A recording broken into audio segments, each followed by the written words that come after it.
शेख साहब को मैं ये बताना चाहता हूं कि शेख साहब हम आपको वोट नहीं दे रहे हैं, हम आपके मुकाबला करेंगे, हम अपने उम्मीदवार उतार रहे हैं। मैं 3-4 दफ़ा पहले भी कह चुका हूं, ये बदगुमानी फैलाई जा रही है, ये गलत बयानी है कि पीटीआई शेख रशीद को सपोर्ट करेगी। क्यों हम उनको सपोर्ट करें?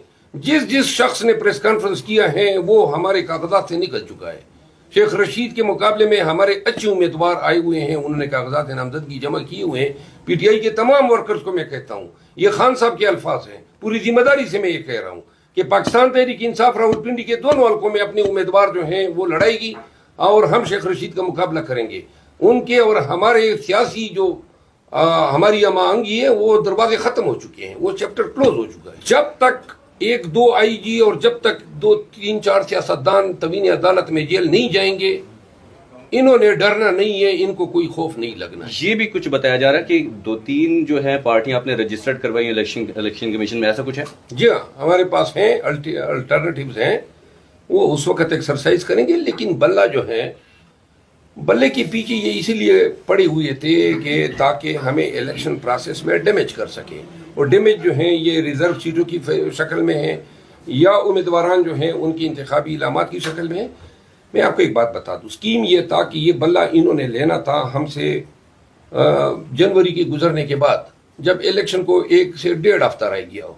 उस वक्त अगर ये ले लिया जाता तो पूरे सैंपल में हम ना आते, उस वक्त अदालत रिलीफ देती या न देती, हमारे पास फॉर्म ना होते, हम हाई कोर्ट से ज्यादा सुप्रीम कोर्ट तक पहुंच भी नहीं सकते थे, वो नाकाबिल तलाफी नुकसान होता। इन्होंने अपने वक्त पे लेना था और हमें पता था लेना इन्होंने जरूर है। हम गए high court, Peshawar high court के, जी जो लेना है अभी ले लें ताकि हम हमारे पास टाइम हो, और आपने देखा हाई कोर्ट ने कहा आज ही फैसला कर दें। तकलीफ इनको ये है कि बल्ला कुछ हमने जल्दी ही ले लिया, टाइम अब हमारे पास है और इस टाइम को हम अवेल कर रहे हैं, लीगल रेमेडी अवेल कर रहे हैं। इंशाल्लाह ये बल्ला जो है ये अवाम का है और ये अवाम की रहनुमाई के लिए ये इंतखाबी निशान था और ये अवाम को वापस मिलेगा। अगर बल्ला नहीं मिलता फिर उसके बाद किसी और पार्टी के साथ इत्तेहाद होता है या आज़ाद हसीयत में होता है, तो एक हल्के से अगर 2-2, 3-3, 4-4 लोग आ जाते हैं, फिर उसके बाद अगर वो इलेक्शन के बाद कोई एक बीच में सारे आके कहे जी हम भी पीटीआई के हैं, तो कैसे फिर उनको सेपरेट करेंगे कि कौन पीटीआई का है और किसको पीटीआई में रखा जाए, किसको अलग कर दिया जाए? क्योंकि अगर 3-3, 4-4 लोग हल्के से सामने आ जाते हैं। देखिए, हम तो इंतखाबी निशान पे ही बैसियत पार्टी ही हम इलेक्शन लड़ेंगे। बिलफर्ज अगर हम तसव्वुर कर लें कि कोई इंतखाबी निशान नहीं है और हमें आज़ाद हालत में लड़ना पड़ रहा है, तो हम तमाम आज़ाद उम्मीदवारों की फहरिस्त पार्टी की तरफ से शाये करेंगे। पूरे मुल्क को पता होगा पीटीआई का उम्मीदवार कौन है, तो लिहाजा वोट फिर भी उसी कम्बे को पढ़ना है जिसकी निशानदेही खान या पीटीआई करेगी। अच्छा, एक चीज़ और बताइएगा कि आज जो है इलेक्शन कमीशन ने नई जो है लिस्ट जारी कर दी है अपनी वेबसाइट के ऊपर, जिसमें तहरीक इंसाफ जो है उसके वो सरबराह के बगैर जो है वो उस लिस्ट में शामिल की गई है। इस हवाले से क्या कहेंगे, क्यों इलेक्शन कमीशन को इतनी जल्दी है कि ये फैसले जल्दी जल्दी में हो रहे हैं?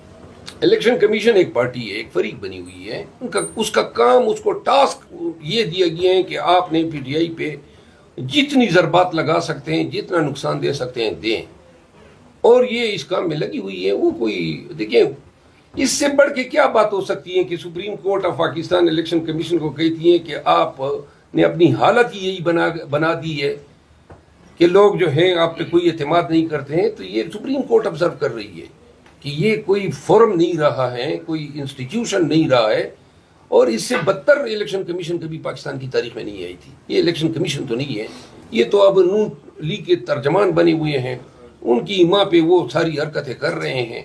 कौम की नज़रों में इलेक्शन कमीशन की हैसियत और इज्जत दो कोड़ी की नहीं रही है। पाकिस्तान तहरीक इंसाफ के लोगों, ये सुन लो, जो लोग मर्दाना वार इन तकालीफ का मुकाबला कर रहे हैं वो एक तारीख रकम कर रहे हैं, और आज अदालत, इलेक्शन कमीशन, ये तमाम इदारे तारीख के कटेरे में खड़े हैं। जो आज हो रहा है ये हमारी पाकिस्तान की एक तारीख लिखी जा रही है।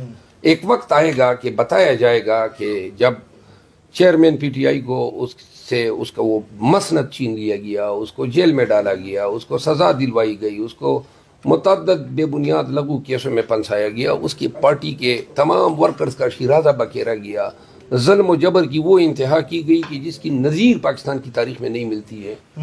लेकिन फिर भी फिर भी जो है आज आप देख लें कि अगर ये कामयाब होते तो आज पूरे पाकिस्तान में पीटीआई की नॉमिनेशन पेपर हर हल्के में न होती। किसी एक पार्टी की इतनी नॉमिनेशन पेपर जमा नहीं हुए जितनी पीटीआई की हुई है। नंबर 2, लोगों ने 3 सूबे में खौफ को शिकस्त दिया हुआ है। रही बात पंजाब की, ये पंजाब का भी इम्तिहान है और सवाल ही पैदा नहीं होता कि पंजाबी किसी से पीछे रह जाए। हम जाएंगे, पंजाब को भी इंशाल्लाह ऐसा सरखरू होता देखेंगे जिस तरह